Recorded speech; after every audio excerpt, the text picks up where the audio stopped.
want to bring a few things to everyone's attention, and this is something I believe that the international community needs to focus on.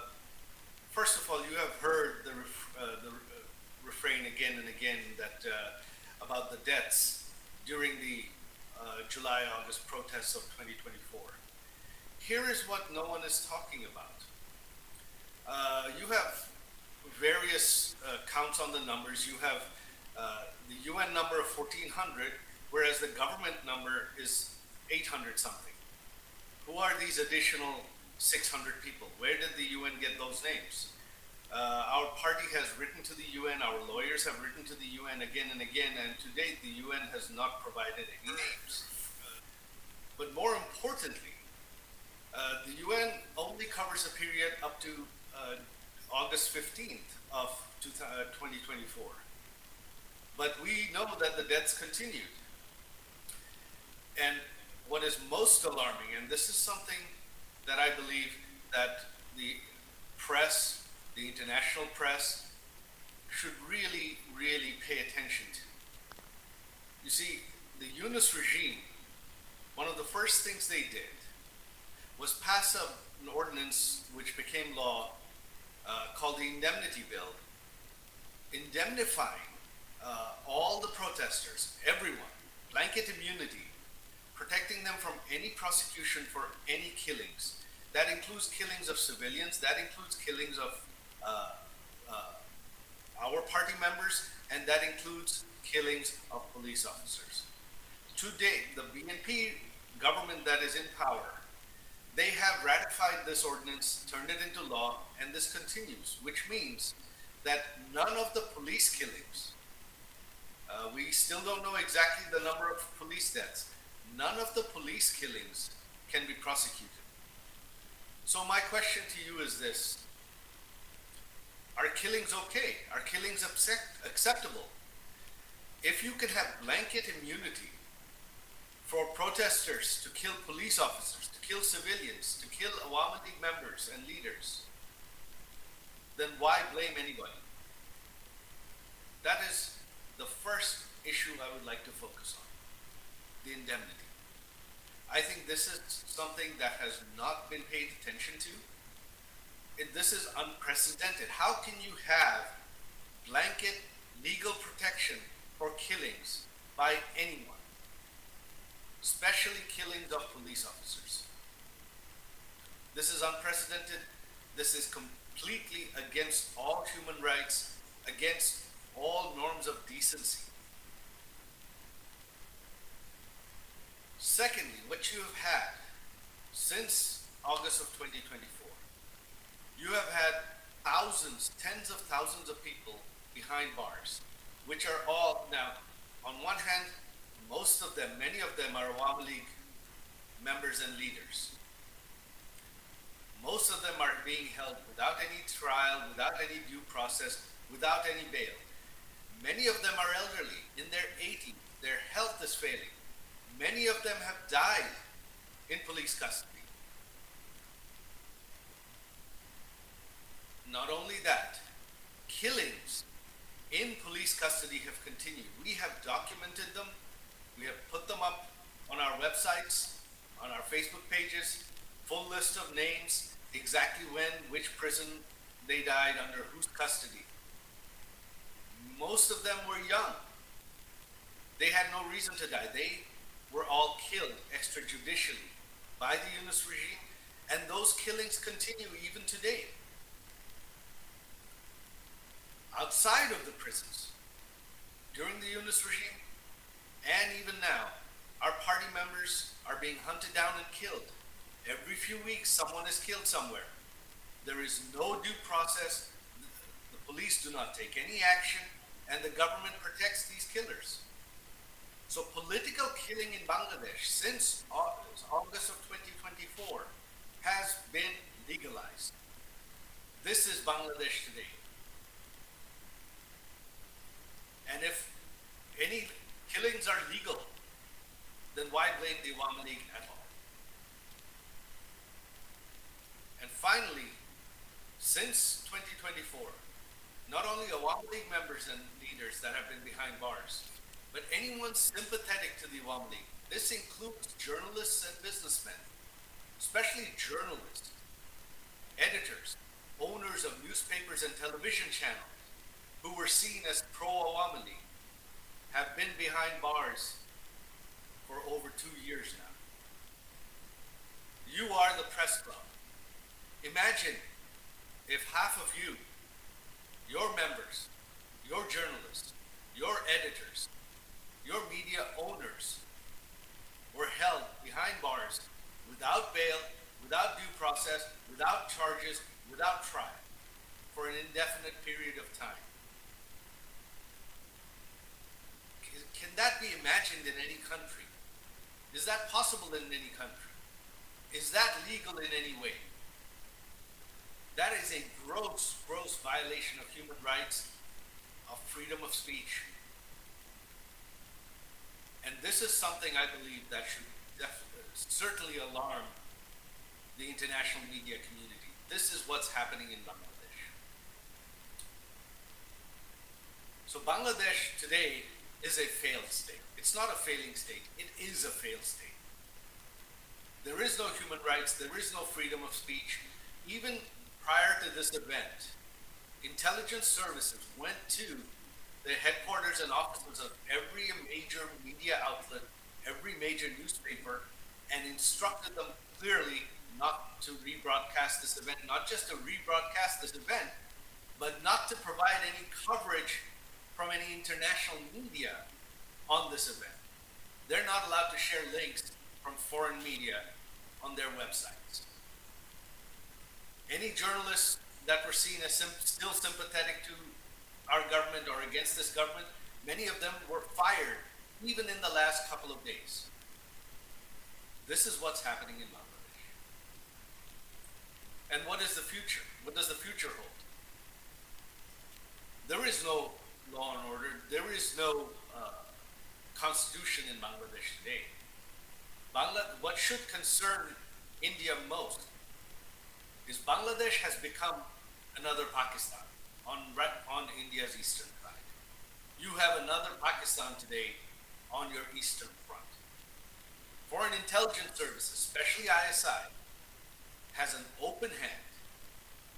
Militants, hundreds of convicted terrorists that our Awami League government arrested and convicted and put behind bars, have been released from prison. Hizb ut-Tahrir marches openly. Al-Qaeda operatives speak at public rallies. This is what is happening in Bangladesh. And this does not portend well for India and the world at large. In the future, the next set of terrorists globally are going to be coming from Bangladesh, unless this is stopped now. And where it has to begin is from the media, especially you in India. You are the world's largest democracy. Your media has reach. You cannot take this as a sensational story only when something sensational, headline-worthy happens. This is something you have to cover every day. This is something that you have to raise international awareness of. If you raise it, the international media will pick it up. If the international media covers it, it will come to the attention of international leaders. That is what needs to be done. If that is not done, then Bangladesh's future is bleak. India's future security is bleak. As to what the future holds, who knows? But right now, this is the future. The Constitution doesn't exist. Even if we hope that in 4 years there will be an election in Bangladesh, who knows what form it'll take. The BNP, running unopposed, has a 2/3 majority. They can amend the Constitution however they want and ensure that the elections are set up, just like the Yunus regime did, so that the BNP wins. What you have now is not justice. You've heard our former Minister Naufel talk about this. What is happening is not justice. What is happening is political exclusion of the opposition, of the largest political party in Bangladesh, in order to grab and hold on to power. That is what is happening in Bangladesh. This is democratic and electoral manipulation. That is all it is. The BNP knows that the Awami League is allowed to speak freely. People of Bangladesh are not happy right now. The economy has collapsed in the last 2 years under the corruption of the Yunus regime, and that corruption continues today under their economic mismanagement, both under the Yunus regime and the current regime. Bangladesh is on the verge of total collapse. In a few more years, the economy will have collapsed and Bangladesh will turn into a rogue state. The time to act is now, and I urge you, the place to start is in the media. We need you to bring the world's attention to this. With that, I conclude my speech. Thank you very much. Thank you very much, Dr. Awad and the National Press Club for hosting us. Joy Bangla.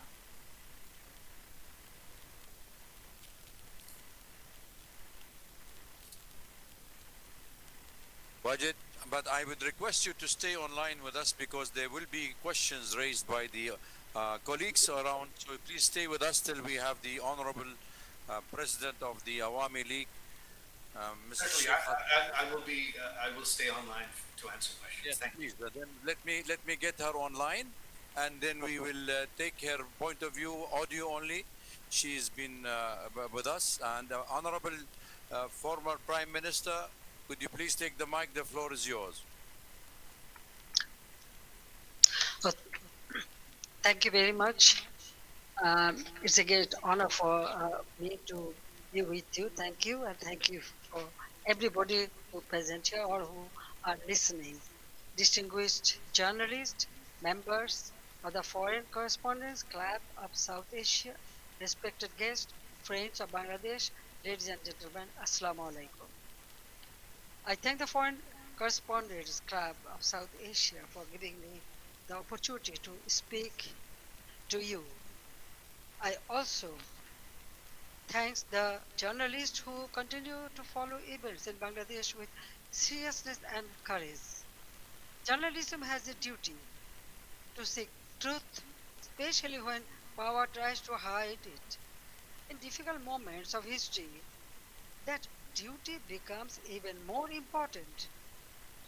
Today, I speak not only as someone who had the honor of serving Bangladesh 5 times as a Prime Minister, but also as the daughter of the father of the nation, Bangabandhu Sheikh Mujibur Rahman. I speak as someone who has spent her life with the people of Bangladesh. I was forced away from my country, but I was never separated from my people.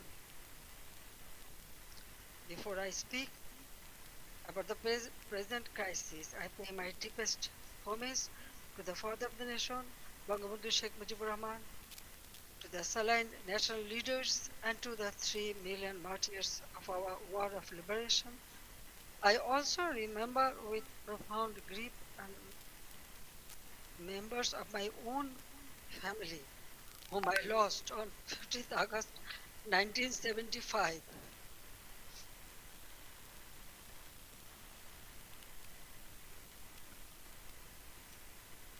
Today is also the birthday of my beloved brother Sheikh Kamal, who was 2 years younger than me.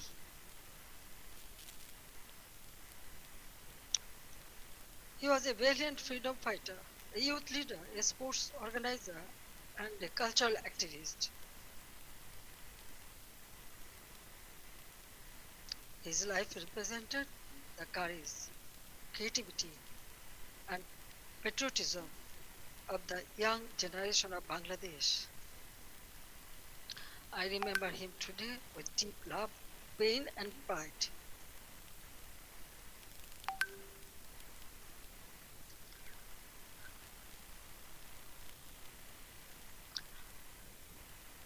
Ladies and gentlemen, for the last 2 years, I've watched my beloved Bangladesh suffer.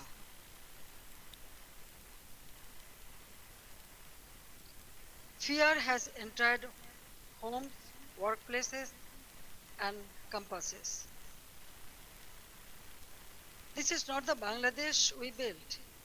This is not the Bangladesh for which 3 million people sacrificed their lives in 1971.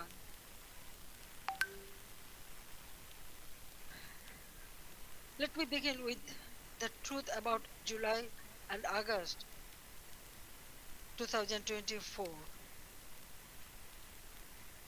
It was not a peaceful student movement. From the beginning, my government tried to resolve the issue peacefully through dialogue, legal process, and patience. But behind the language of reform,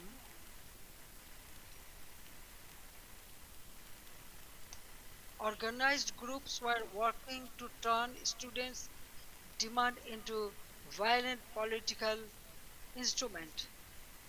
In 2018, responding to student demands, we abolished the quota system.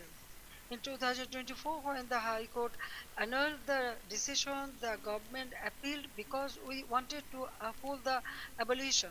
I personally took the initiative for dialogue with the students and invited them to Ganabhavan, the Prime Minister's residence. 3 ministers also held discussions with them.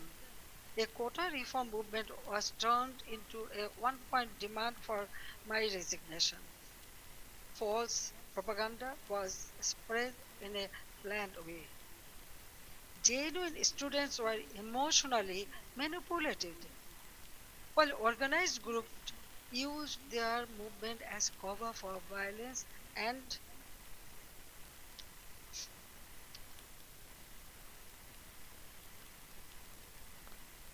violence and regime change.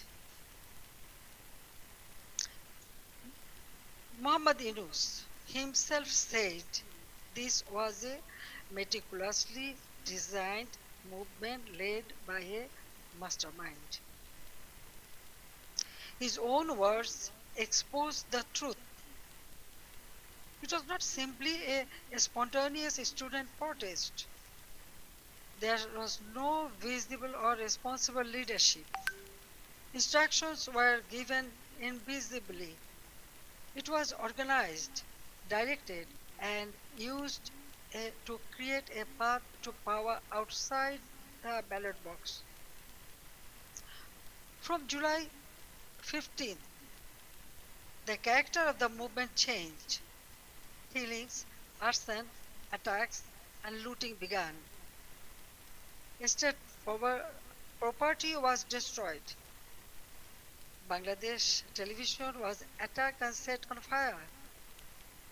So was different buildings like Shetu Bhavan, the Directorate General of Health Services, the EPI vaccination program building, Farmgate Metro Rail Station, flyover, Mohakali Elevator Expressway, science research facilities, the Disaster Management Office, a national database center, a COVID-19 special hospital, Bangladesh Medical University, residential hotels, industrial facilities, businesses, prisons, and including Noshingdi and other district jails were attacked, vandalized, or burned. All the terrorists, criminals were released. Awami League offices were vandalized across the country. Leaders and workers were attacked and killed. Homes of ministers and senior figures associated with my government were looted and burned. The media was also targeted. Nearly 50 media center, private television stations, and newspaper offices were attacked or set on fire. Journalists were killed. Law enforcement agencies came under organized attack. Police, Sepai, the other officers were killed and their bodies were hung from flyover. Around 460 police stations were outposted or set on fire, and in some, personnel were trapped inside buildings and burnt alive. Weapons were looted. Officers were beaten to death. According to persecuted police members, at least 3,000 personnel were killed, attacked, tortured, or subjected to serious violence. So, I ask a simple question. In such a situation, what is the duty of law enforcement? When police stations are burned, government buildings are attacked, public infrastructure is destroyed, officers are killed, and weapons are looted, does the state have no duty to protect life and property? In every country, law enforcement has a responsibility to protect citizens, state institutions, and their own lives. This is not a crime. That is the duty entrusted to them by law.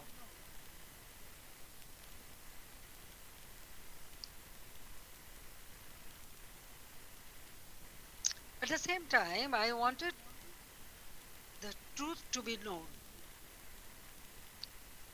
That is why I formed a Judicial Inquiry Commission on 18 July 2024. Its purpose was clear.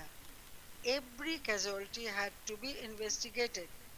Every incident of violence had to be examined, and every family deserved to know the truth.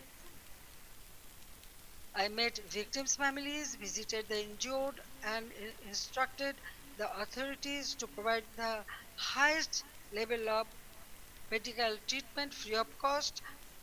And on 1st August, I strengthened the inquiry into a three-member commission so that the investigation would be credible and comprehensive.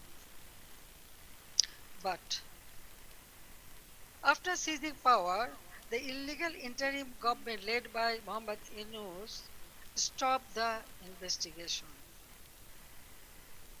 They did not allow the truth to come out. They gave indemnity to those who involved in the killings. If they truly wanted justice, why did they stop the inquiry? If they had nothing to hide, why protect the killers? That one decision tells the truth. They did not want justice, they wanted power. They did not want investigation, they wanted the evidences buried. Their own words export the truth. An NCP leader said revolution would not have succeeded if police had not been killed and the metro rail had not been set on fire. The BNP leader in Sirajganj also said publicly that Enayatpur police station was burned and police were killed to make the revolution succeed. These statements show that the July-August movement was not merely a quota reform movement. It became a coordinated assault on constitutional order driven by hidden instruction, organized violence, and propaganda. The conspiracy did not end on 5th August. After 5th August, violence became a campaign of political persecution.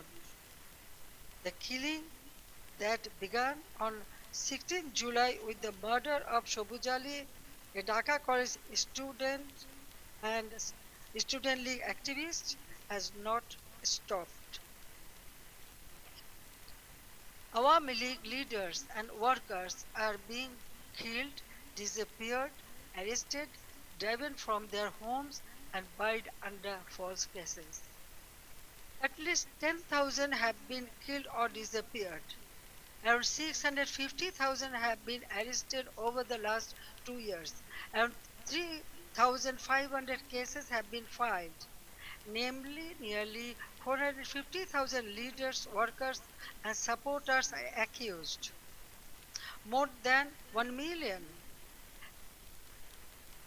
others have been listed as unnamed accused. Against me, more than 600 cases has been filed. Women activists of Satru League, student organization, youth league, other affiliated organization are facing abuse, humiliation, torture in custody.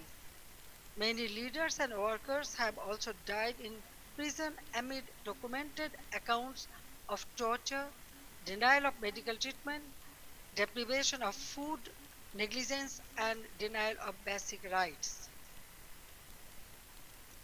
The persecution is not limited to the Awami League members of only. The member of minority community, judges, lawyers, intellectuals, cultural figures, journalists, professionals, workers, even rickshaw pullers, farmers, ordinary citizens have been attacked, arrested, or accused in murder cases.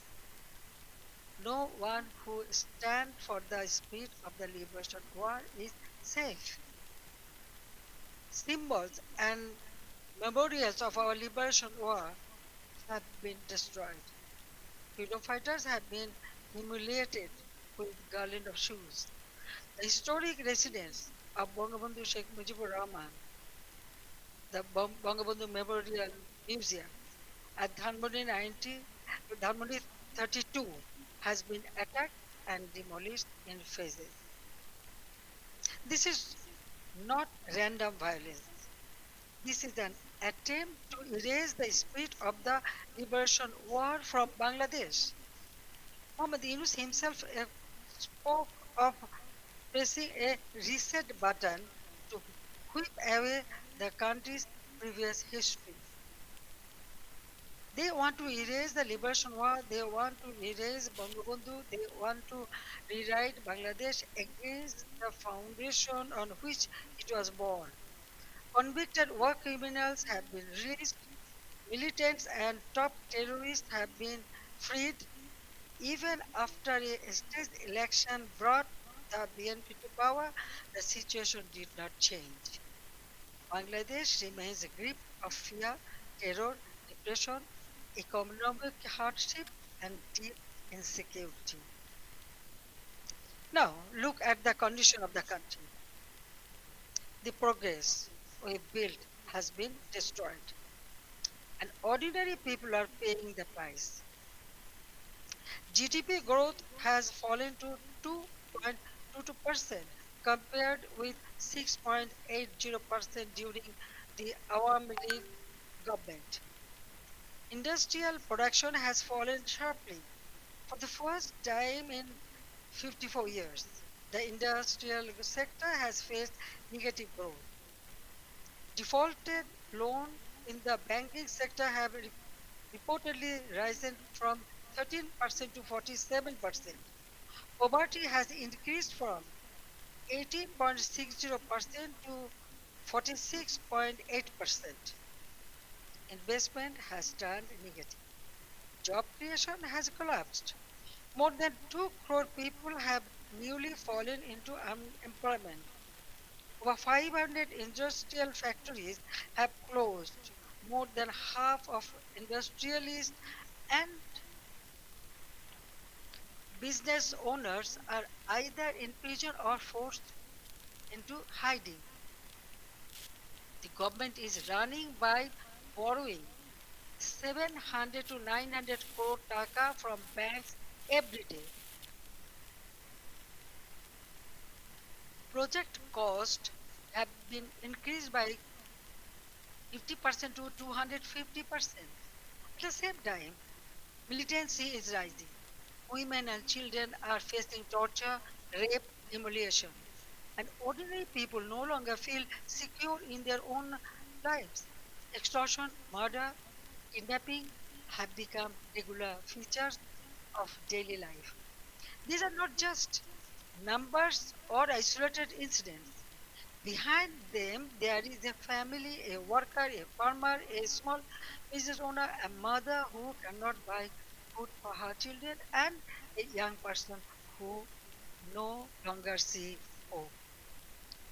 But let me also remind you what Bangladesh had achieved. The welfare of the people has always been the purpose of my deep politics. My father of the nation, Bangabandhu Sheikh Mujibur Rahman, gave his life for the ideal, and I have carried the ideal with full commitment. During my 5 terms as a Prime Minister, we used long term planning, sound financial management, disciplined implementation to place Bangladesh on a strong foundation. After 2008, across 16 years and 4 consecutive terms, we implemented major projects such as Padma Bridge, Metro Rail, Rupur Nuclear Power Plant, Matarbari Deep Sea Port, Kandapuli Tunnel, Bangabandhu site. We maintained GDP growth between 6.5% to 7.5%.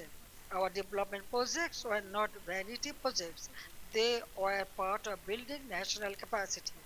Our social programs were not charity, they were investments in human dignity. We made Bangladesh stand tall. We made it known as the rising tiger of Asia.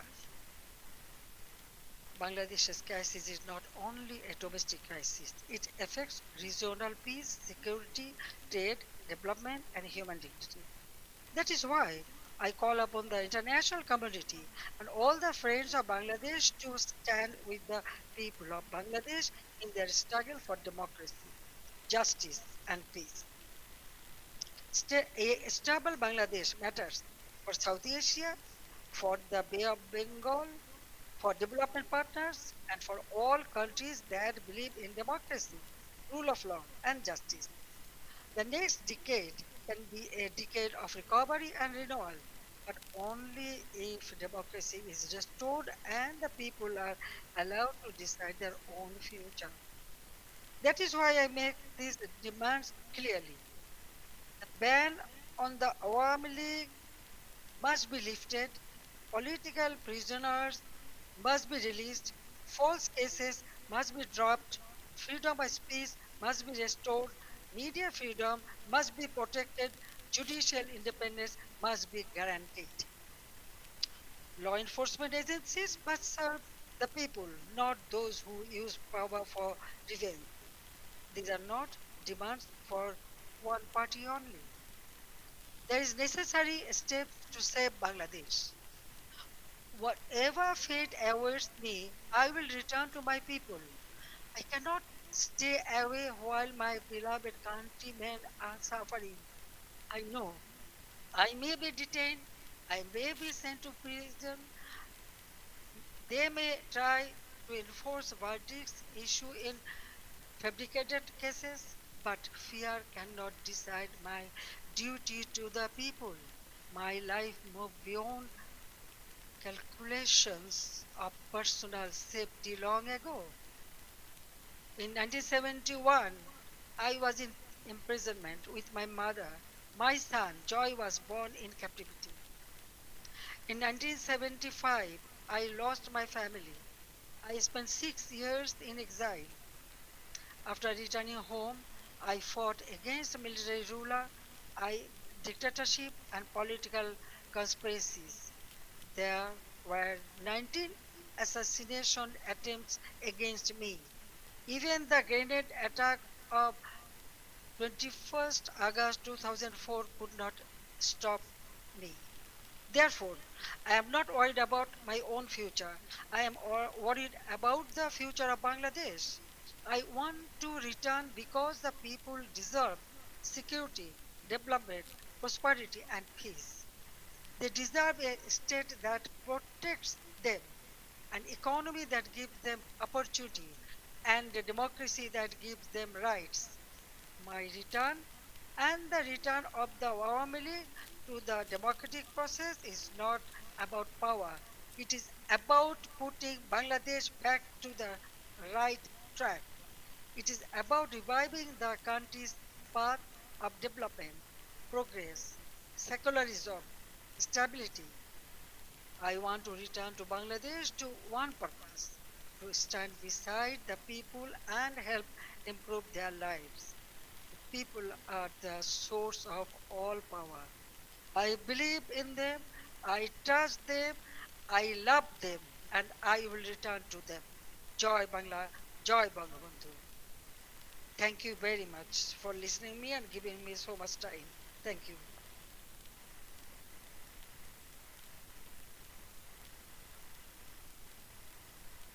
For side input, and I would request you please to take a couple of questions from our colleagues before you go, and then we can direct a question to some other people. Venkat, please. I'll give. Just give me Venkat. Wait for the mic, and we'll give priority to our members. Then I'll give you. Just let me. Just thank you.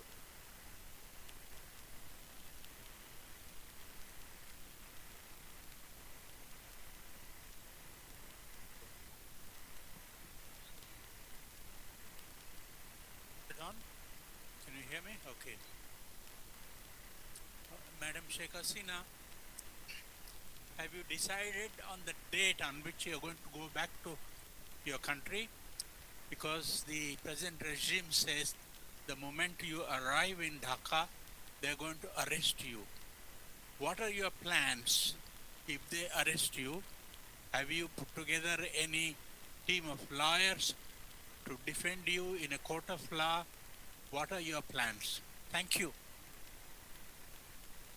Uh, Thank you very much. Actually, I was not ready to take answer, but when you ask me, after going back, they may arrest me. I'm telling you one thing. 1981, when I returned home, that time also they tried to stop me. Dear Rahman was in power, but I went there. But 1983, I was arrested. And again in 1985, 1987, there are several times. Even 2007, that time also I was outside the country, but when I wanted to return home, they tried to stop me, but they could not. I returned home. So I know that they may put me in the jail or they may kill me, anything may happen, but still I have to go back. You are friend of Bangladesh. You are here. I know you will support me. So the people's support, it is very important for me. Yes, I am with them. Thank you. Joy, Sajib will take the question, right?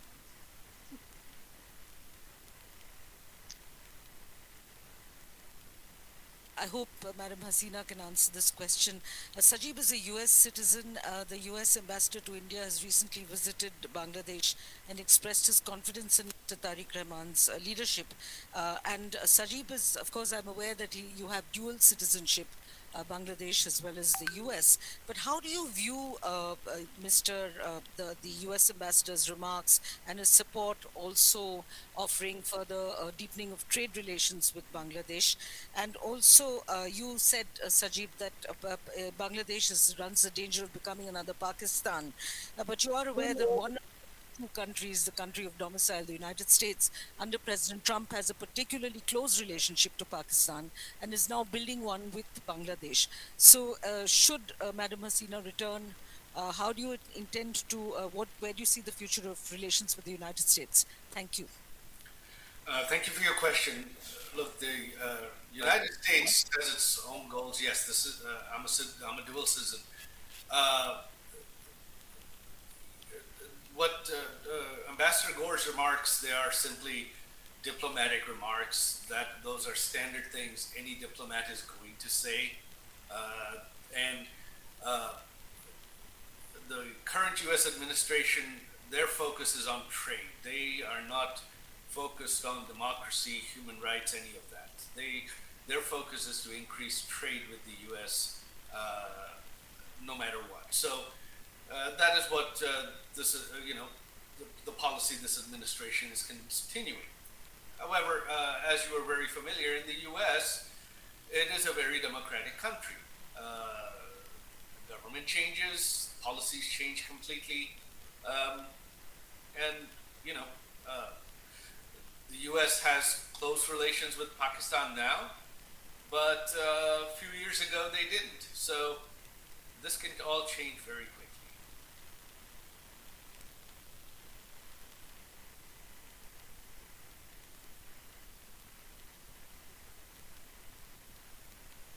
Yeah, hello, this is Shaumuntok from DW.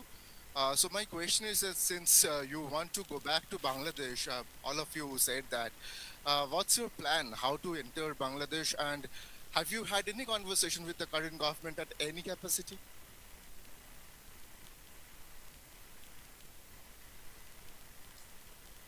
I think my mother wants me to answer that as well. No, we are not in communication with the current government at all. She is doing this. She wants to do this regardless of what the government of Bangladesh wants.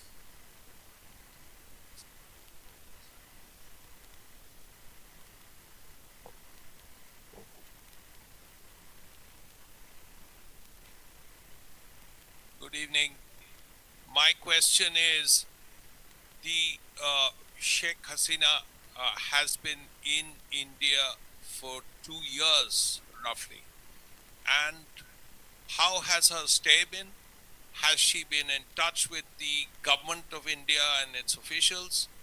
And the fact that she's keen to go back, is this something the government of India is aware of?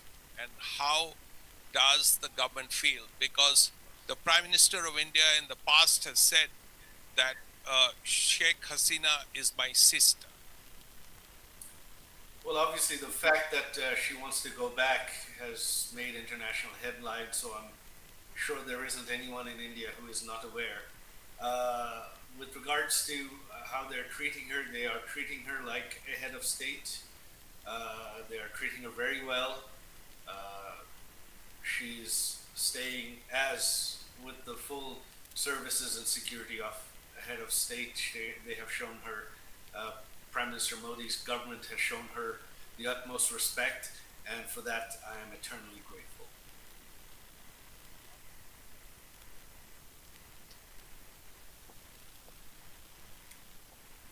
This is Hasini Heather from The Hindu. I wanted to ask former Prime Minister Sheikh Hasina did really detail what happened in those 2 months. However, there has been one demand that we've heard from the protesters, from the students in Dhaka quite often. Did she regret the violence? Does she regret the killings of protesters there?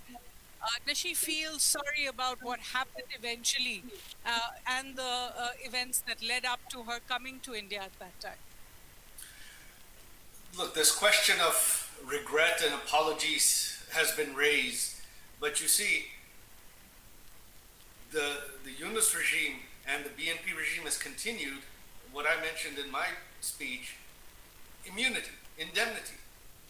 So they have indemnified killings. They have legalized killings. The killings of police officers, the killings of civilians, the killings of Awami League members. So in this situation, and you have heard my mother express that this was a violent situation. So if one set of killings is legal, then how does the question of apology arise? Why does it arise? You can't have both. You can't have one set of killings being legal and another set someone has to apologize for. So the day the indemnity is lifted, the day the protesters who killed police officers and civilians and Awami League members are arrested, then the Awami League will apologize, will express regret. But until that day, there is nothing the Awami League to apologize for, because currently all killings in Bangladesh are legal.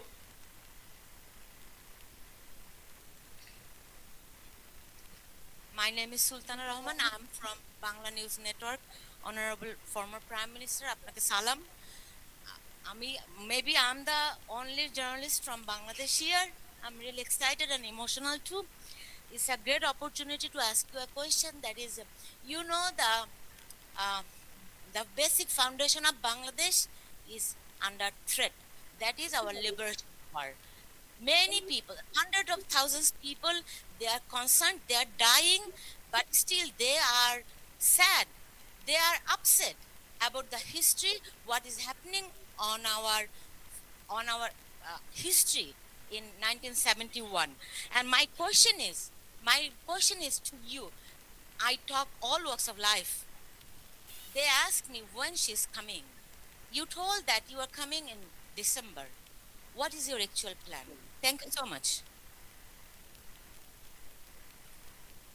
Unfortunately, my mother is the only one that can answer that, and I think she has left. She's not. No, I'm here. I can answer. No problem. Well, you see, I just declare that I'm coming. I'm going to Bangladesh. Okay. Now the date and everything. Of course, when time will come, I will tell you. I told everybody. I hope that the people. Actually, I received response from all the people. So uh, I believe that Bangladesh people suffered a lot, but I I cannot take it, and that's why I decided to go back. The time December month is our victory month, so I want to go back in the month of December. I know I may face anything, but what happened? Bangladesh need reconciliation. Bangladesh needs constitutional development and constitutional position. Bangladesh people should have their constitutional right, justice. Now they have nothing. Economically, everything ruined. Politically, there is no such politics. No one can talk. No one can speak. Yes, there was the election. Everyone said, oh, yes, this is a good election. Okay, fine. Then why the persecution is going on? Still, they are arresting our people, torturing them, killing. Why? So I believe in democracy. I believe in secular democratic system. So that's why I want to go back, and the time and everything will the history. Now already they destroyed all our symbols of our victory, the liberation war, our victory, but everything has been destroyed. So we have to bring it back, because this country we liberated, it is our pride. So I want to bring back that pride for our people, and so they can stand by themselves, and proudly they can say that we liberated the country, so our history should prevail. That's all. And thank you very much. You speak always in favor of our liberation victory. But at this moment, you know what is happening. Those who lost the war, now they are praising them. They are okay. I don't want to make much comment. Thank you.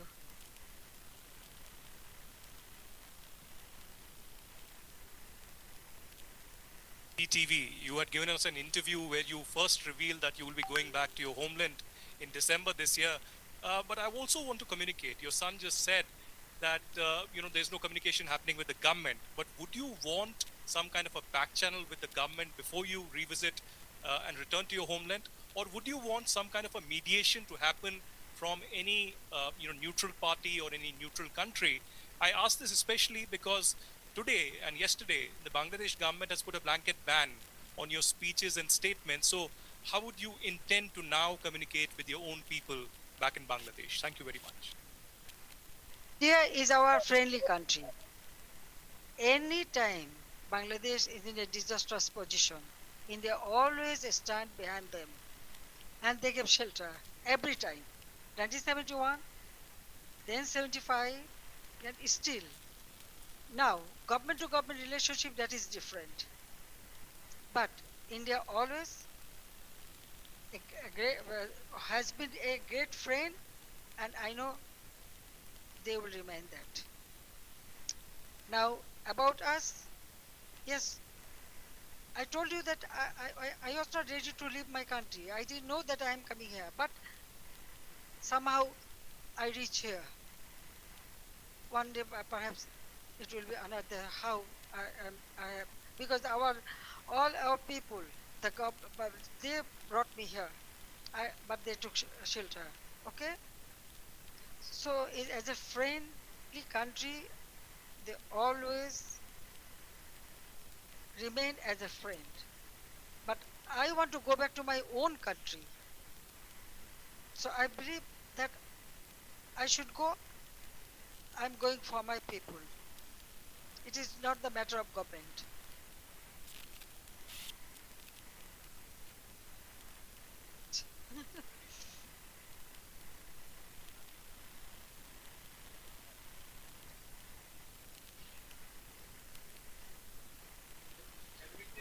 Check.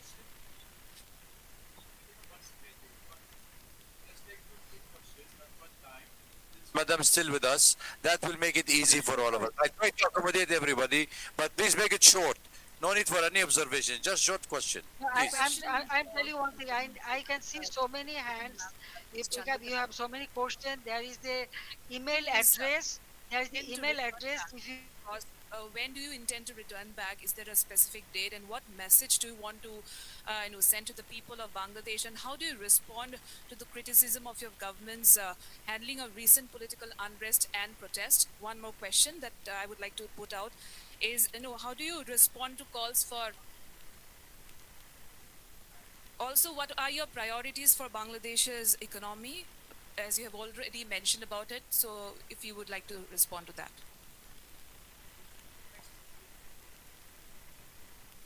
Madam Hasina, this is Ayushi Agarwal from ANI. Your party, Awami League, continues to remain banned in the country. But if the Awami League is eventually allowed to participate in elections, would you seek to lead the party again? This is Yeshi Seli from Business India. What kind of support are you expecting from people in Bangladesh? What is the percentage of people who will still support Awami League? And do you expect the youth to come out and welcome you once you decide to walk inside Bangladesh?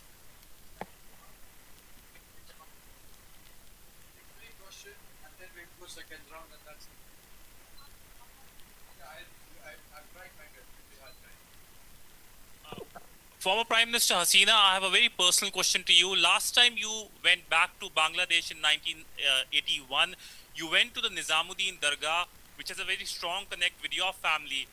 Will you go to the Dargah this time again, given the fact that your father also had a connect with the Dargah?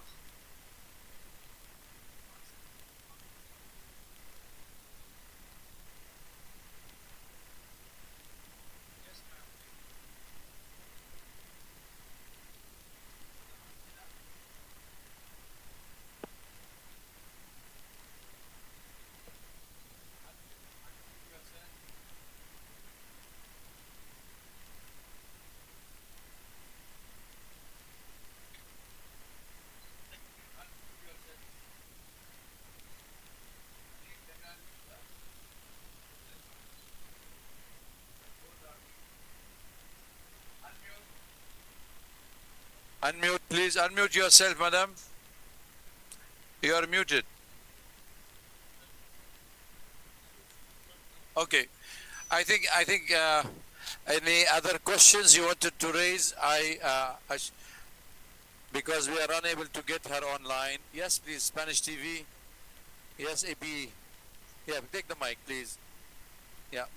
Yeah, there. Yeah, ladies behind you. Yeah. Madam Hasina, I want to ask, do you plan to surrender to the authorities and face justice, both you and the other people who have been convicted? Yes, please. Yeah, ladies here. Yeah, yeah, behind you. Sorry. Yes. I mean, just Hasina, take two, this three is questions. Nainima Basu, an independent journalist. Wanted to understand, as you said, you are aware that you're facing a death penalty. How do you plan to counter that? And also, the Indian government has said that they do not endorse whatever you've said today. So, what is the conversation you're having with the Indian government? Thank you. Thank you. Yes, please, yourself. Final question here. Yeah. I'm sorry. Tripti Lahiri with the Wall Street Journal. You have said that you're willing to face prison if you are able to return. But what if the Bangladesh government denies you entry? What would you do then? I hope she's on the line to answer. Let's wait and see if she's online so we don't waste our time. Yes, ma'am, please, can you hear us? Unmute yourself. Or Mr. Saqib also, you can do it. He's gone?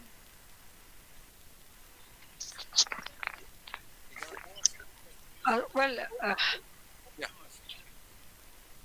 what I want to say that all the questions already I answered many of the paper or media before that, and that's why I feel no need, because going back to Bangladesh, I already told you, and visiting the serene place, this is our custom. Definitely, usually do it. So Nizamani Aule or any place I can go, we can visit. That's the one thing. Another thing is that most of the question I think already I have answered you in the past in the media. Now the government, what government will do, it is their matter. I have decided to go, I will go, and when time will come, you will be able to know everything. Okay. Now I think I have there is an email address. If you have more question, you can send it there. Then you will get your answer. So I don't want to take much of time. So Okay. thank you very much.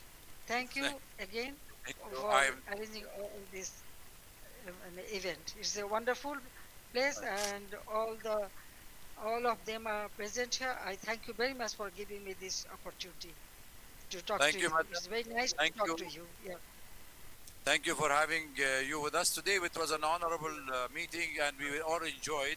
And I'm sure that we will wish you, all of us, will pray for your safe return home and goodwill for Bangladesh. I just wanted, before we end the session, to ask the minister, former minister Muhammad Ali As-Siddiq, to acknowledge the presence of some of the Bangladeshi leaders among the audience. Please, could you please?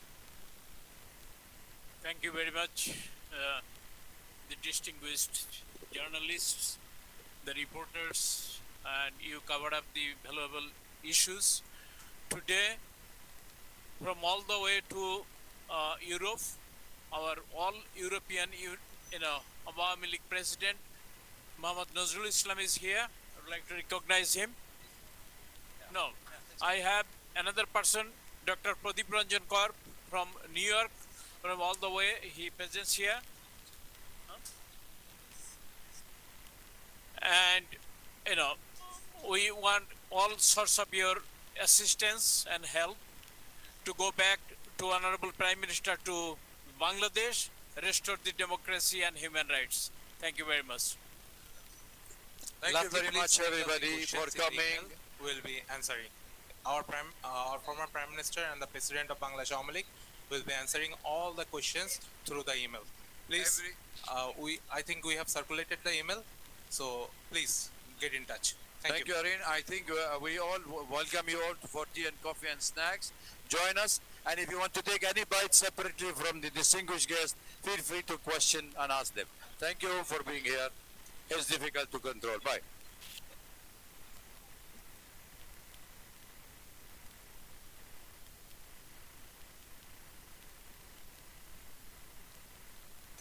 There is also her script, the transcript of her speech